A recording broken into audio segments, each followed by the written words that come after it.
Bu sizlerle beraber Vegas Cancer 4'te yeni bir şey başlayacağım. Bu tür videolardan da çok istiyorsanız abone olup ve videoyu beğenmeyi unutmayın. İsterseniz hemen başlayalım. Bugün en iyi araba nerede onu göstereceğim ve uçak nerede bulabiliriz.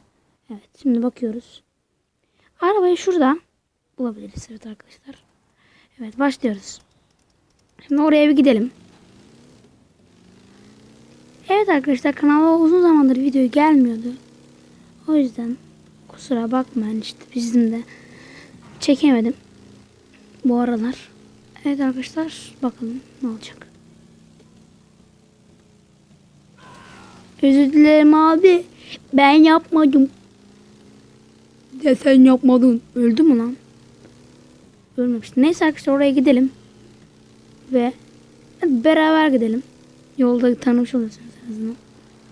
Sizin için çok hızlı gitmeye çalışıyorum. Çekil.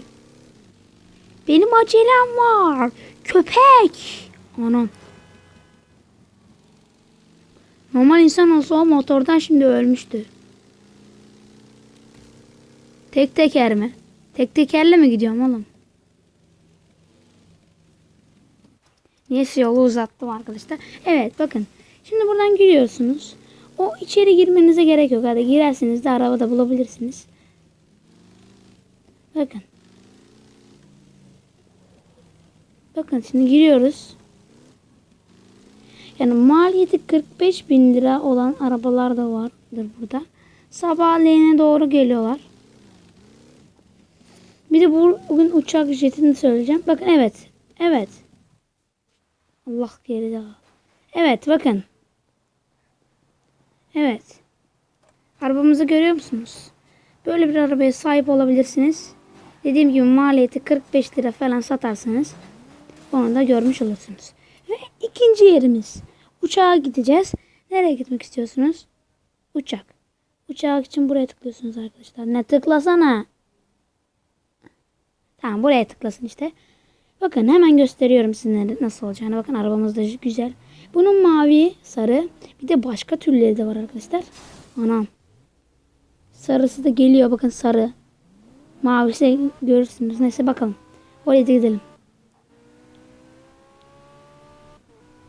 Evet. Çekilir. Çekilir. Aha, elim. Niye böyle yaptım?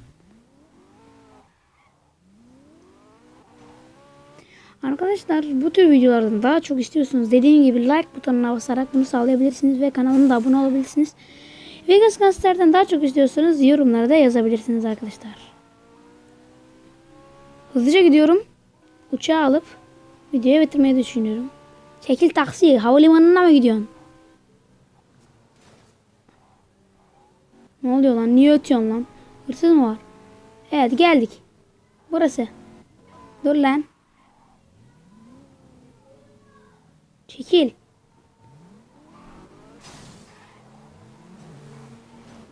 Böyle de girebilir miyiz oraya?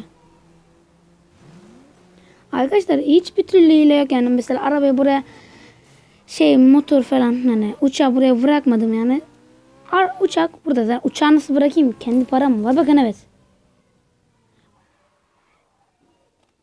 Evet, görüyor musunuz? Bundan daha fazla şeyler var burada. Niye arabanın motorun sen çıkıyor? Şöyle. Evet arkadaşlar, uçuşa geçtik. İzlediğiniz kanalından bu kadar. Beni izlediğiniz için teşekkür ederim. İyi seyirler. İyi seyirler deyip duruyorum ya.